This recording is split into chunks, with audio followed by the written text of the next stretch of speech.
아침마다 새롭고 늘 새로우니 주의 성실이 큼이라.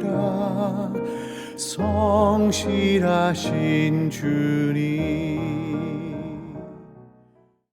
오늘 말씀은 민수기 13장 30절 그리고 31절 말씀입니다.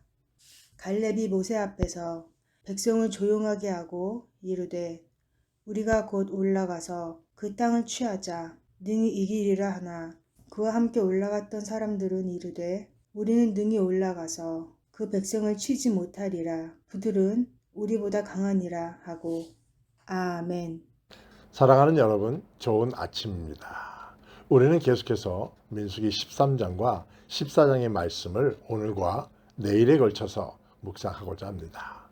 민수기 13장과 14장은 성경에서 매우 중요한 사건을 다루고 있습니다. 이스라엘 공동체가 약속의 문턱까지 왔다가 그 문 앞에서 스스로를 돌이켜버린 사건입니다. 광야의 여정의 실패가 본격적으로 시작된 출발점이었고 한 세대가 광야에서 멈추게 된 결정적인 순간의 사건을 보여줍니다. 그러나 그 비극의 시작은 어마어마한 전쟁이거나 또는 말로 할 수 없는, 인간이 감당할 수 없는 자연의 재해가 아니었습니다. 그것은 보고와 말로부터 시작되었습니다. 민수기 13장은 바로 그 출발점에 서 있습니다.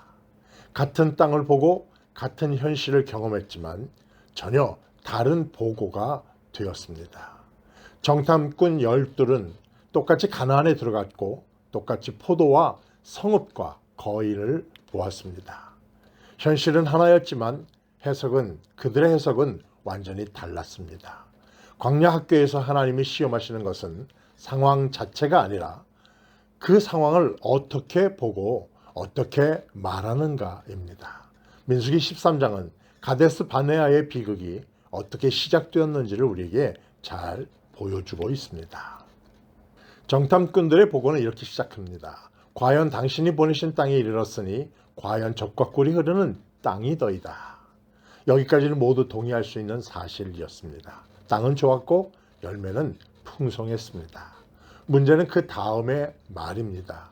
그러나 그 땅 거주민은 강하고 우리는 스스로 보기에도 메뚜기 같으니. 여기서부터 보고는 사실이 아니라 그들의 해석이 됩니다. 땅을 본 것이 아니라 자기 자신을 본 것입니다. 하나님을 본 것이 아니라 자신의 한계를 본 것이죠. 현실을 보는 눈은 같을 수 있지만 믿음은 말에서 드러나게 되어 있습니다. 10명은 말합니다. 우리는 능히 올라가서 그 백성을 치지 못하리라. 그러나 한 사람 갈렙은 전혀 다른 말을 뱉고 있습니다. 우리가 곧 올라가서 그 땅을 취하자 능히 이기리라. 갈렙이 본 것은 현실이 아니라 하나님과의 관계였습니다. 가나안의 크기가 아니라 하나님의 신실하심이었습니다. 중요한 것은 10명이 다수였고 갈렙은 소수였다는 사실이 아닙니다. 믿음은 숫자의 문제가 아니라 시선의 문제입니다. 무엇을 크게 보느냐가 우리의 말을 다르게 만듭니다. 정탐보고는 단순한 의견 차이가 아니었습니다. 그 말은 공동체 전체에 가장 큰 영향을 미치는 중대한 시발점이었습니다. 성경은 10명의 보고를 이렇게 표현합니다. 이스라엘 자손 앞에서 그 정탐한 땀을 악평하니. 악평이라는 말은 공동체를 무너뜨리는 파괴적 보고였다라는 것을 뜻합니다. 이 말은 결국 민수기 14장의 반역으로 이어집니다. 사랑하는 여러분, 믿음이 없는 말은 단순한 하나의 의견이 아니라 공동체를 무너뜨리는 그런 씨앗이 된다는 사실을 잊지 마시기를 바랍니다. 민수기 13장은 우리에게 분명히 묻고 있습니다. 오늘 우리는 무엇을 보고 무엇을 말하고 있습니까? 현실만 보고 말하면 언제든지 두려움의 언어가 나오게 되어 있습니다. 그러나 하나님을 함께 보면 같은 현실 속에서도 믿음의 말이 나오게 되어 있습니다. 광야 학교에서 하나님이 원하시는 것은 문제가 없는 삶이 아니라 문제 앞에서 하나님을 함께 보는 그런 눈입니다. 사랑하는 여러분, 오늘도 현실보다 하나님을 더 크게 보고 두려움보다 하나님의 약속을 더 많이 말하며 믿음의 언어로 하루하루를 살아가는 여러분 되시기를 주님의 이름으로 축복합니다.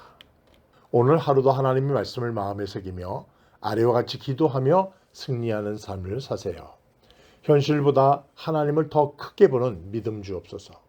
두려움의 말이 아니라 믿음의 말을 선택하게 하옵소서. 공동체를 살리는 보고와 그 고백으로 살게 하옵소서. 예수님의 이름으로 기도하옵나이다. 아멘. 성실하신 주님